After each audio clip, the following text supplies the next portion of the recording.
During my travels in Berlin, and particularly in Wedding, I focus on places, but also, of course, people cross my path that somehow get into my subconscious and then are transformed into these figures. And so these figures come from spending time in Kneipas and looking at the patrons. They're also just one of my favorite obsessions is older women in Berlin.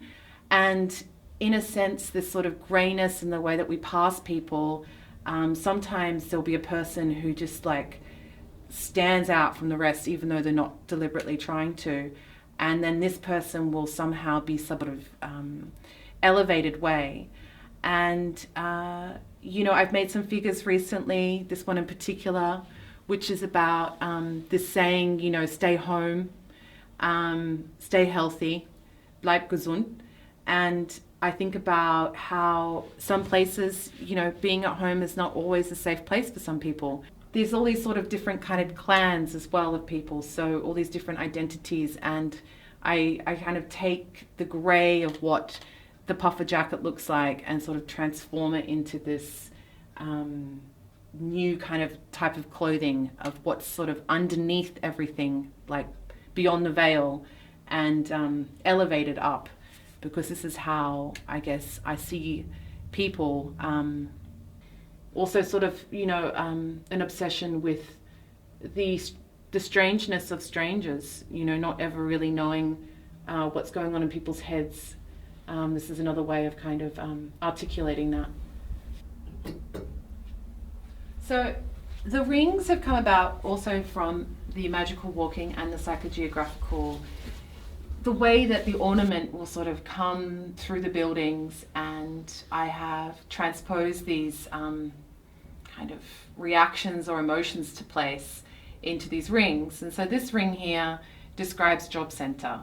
And I kind of think of these red kind of snakes as the anxiety of what it is to be on job center, but also the way that it also brings security as well. So it's a very two-sided position to be in when you're getting assistance. It brings a sense that you can get on with things and you're able to pay your rent during a kind of a crisis, but at the same time, it's also like you're kind of feeling like you're being strangled by something as well. So that's how I've sort of depicted job center as a ring.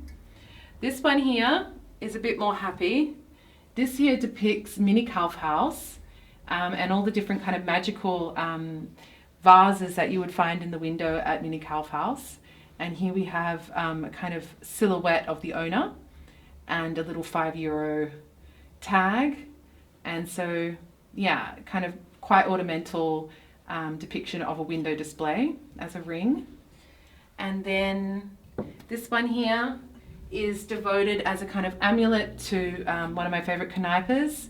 It focuses on the bistro lace curtain, which is a feature often in Kneipas in Germany, and this is Wiesling, and Wiesling has a little kind of icon of a little Wiesling drinking. So they sit here on the corner of the edge of the thing, and so this is a bit of an amulet, hoping that they can hang in there during the lockdown.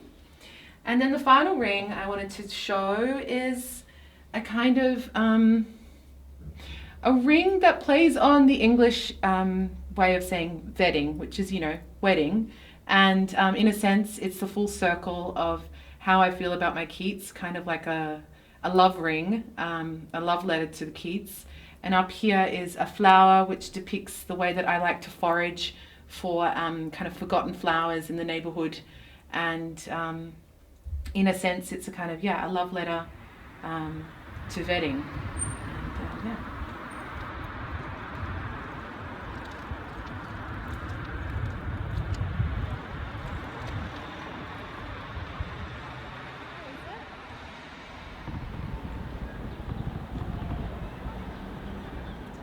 And what I've done is kind of put this through a kind of fantasy lens and added all these kind of strange structures around it.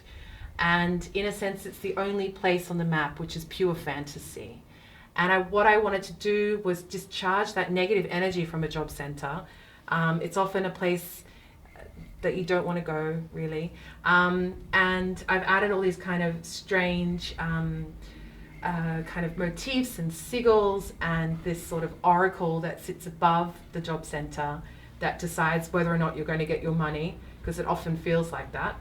And then on the side is a coronavirus test centre, which has been based on a medieval woodcut. And so I sort of imagine that, you know, if you go through the mouth, then the eyes close and everything shuts down. So in the centre is the sort of fantasy, but then surrounding that are real places that exist in Wedding. One place I'd like to talk about is this charged apartment. It sits opposite the Gesundbrunnen shopping centre, and it has for many, many years had a kind of power over me. I often, when I'm going out on a trip to go around the Ringbahn down to the train station, I will kind of breathe it in. It has this amazing kind of sky behind it, and it sits up high, and it always reminds me of a kind of the sense of possibility and potential of the city. It always brings a kind of excitement, particularly in the spring and the summer. It reminds me of holidays and Miami, which doesn't really make any sense. And I don't think I'm the only person who is somehow affected by this apartment. I often see other people taking photos of it too, so I think it's kind of got this pull and attraction. Another thing that I made a remark on and did a drawing about is certain trees in the neighbourhood are just like magnets, like collection places for rubbish. And you know, my view on rubbish in the Kiez, in the neighbourhood, is, you know, you need a little bit of this like ugliness to have interesting occurrences happen too. But I'm always interested in how everyone in the neighbourhood just knows that this is the tree where you dump the stuff. Another thing I wanted to talk about is Nettelbachplatz. In Nettelbachplatz, for some reason, it's always in a place of shadow, be that in the winter or the summer. There's huge trees that have these wooden circles that kind of encompass it, where you can sit with friends and drink. And it's kind of like it never feels like a very safe place to spend time, Nettelbachplatz. It's always in a sort of dark energy. And there's a very strange public art piece of like bronze people playing musical instruments. So yeah, I think Nettelbachplatz, being next to Zum Magendoktor, which is one of my favorite Kneipes, when you mention Zum Magendoktor to people, there's often a kind of, Zum Magendoktor, like everyone has a kind of memory of that place, which I find funny. Then over here, we have Cafe Leo, which is a favourite for the regulars who hold their stalls at the flea market, Leopoldplatz markets on the weekend. It's a great place to get cheap coffee on the weekends. It's a bit of a disposable place. It's more like a demountable shop. It's not very, you feel like it could disappear at any moment. And it's like, yeah, it's a kind of an important meet-up place for the locals, and for some reason the font always brings a kind of feeling of happiness when I see it.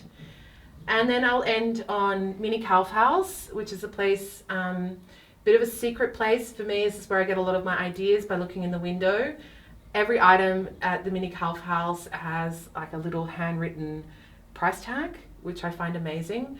The displays are kind of, in a sense, artistic as well. The owner takes pride in what he sells, and I always get new ideas from looking through the window. So I'm hoping that a lot of these places too have been affected by lockdown, and I hope they're all hanging in tight, because there is mention here of two places that have recently closed down, the jeweler and the optometrist on Mullerstrasse.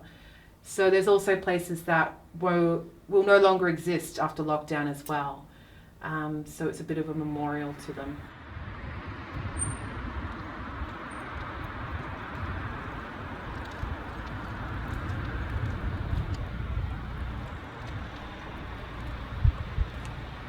The work for this exhibition was conceived over the last 4 months. It began at the second peak of the pandemic and second lockdown. During this time, I had been doing a lot of walking.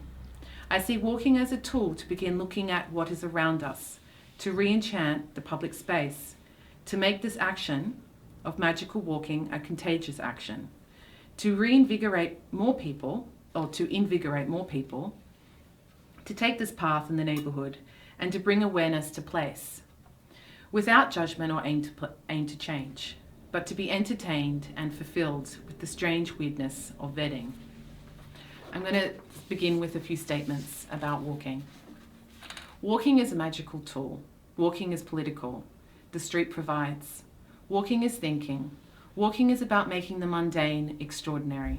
Walking is about energy. Walking can make you forget about yourself if you let it.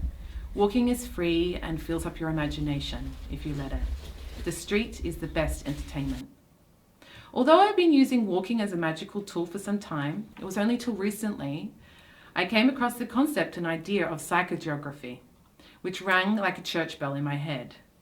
Psychogeographical walking was part of the theoretical framework and daily walking practice of the Derev, a revolutionary strategy originally put forth in the theory of the Derev by Guy Debord. The Derev's goal includes studying the terrain of the city and emotional disorientation, both of which lead to the potential creation of situations. Let yourself be drawn by the attractions of the terrain and the encounters you find there. The situationists understood this emotional mapping of the city as a rebellious act against the urbanization and gentrification of the city. Walking is political because it's free. You are stepping out of consumer culture. You see it everywhere in Berlin. The banal is taking over. It's an action that recognizes the layers of charged energies around you, giving attention back to forgotten zones. Psychogeography is essentially the study of the psychology of place. Why are we drawn to certain places? How do certain places affect us in a profound way, be that positively or negatively? The best real-world example of this is hostile architecture. An example would be bars on windows, barbed wire on fences, and some bureaucratic places like jails, airport security, the Ausländerbehörde or job centre. These places can stoke dread in the foreigner's subconscious. Places have personalities. Places can affect us in the same way that other human beings can affect our moods. In Berlin, each Kiez has its own particular personality. I prefer the messy ones. I have always preferred the flea market junkyard over the ordered landscape. But not all suburbs can act this way.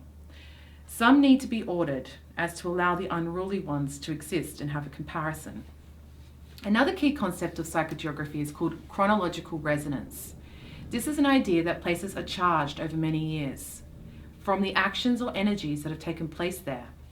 It's the idea that events take place in space, and this affects the space permanently, charging it or discharging it. That we can feel the resonance of those events across time, across eras, even if we don't have a name for what that event is. When we put Berlin at the center of this idea of chronological resonance, the past history of World War II and the Berlin Wall play significant roles in this charged environment of psychic places. When I climb the repurposed World War II Flakturms at Humboldthain, I imagine the horror, the history of violence. I imagine the artillery guns blowing apart planes in the sky. But this was also a place of refuge. But this historically negatively charged place is now a peaceful outlook on top of a man-made mountain. The negative energy has been discharged now. This place contains both heaven and hell. In the summer, it is a profoundly happy place to spend time with friends. Berlin has many of these discharged places in the city. The liminal spaces with historical residue permeate Berlin in all directions. I am not German and I am not an original Berliner. I was born in Australia, but there is something tragic and magical about Berlin. It is a city that lets you carve out a piece for yourself, especially if you're a bit tragic and a bit magical.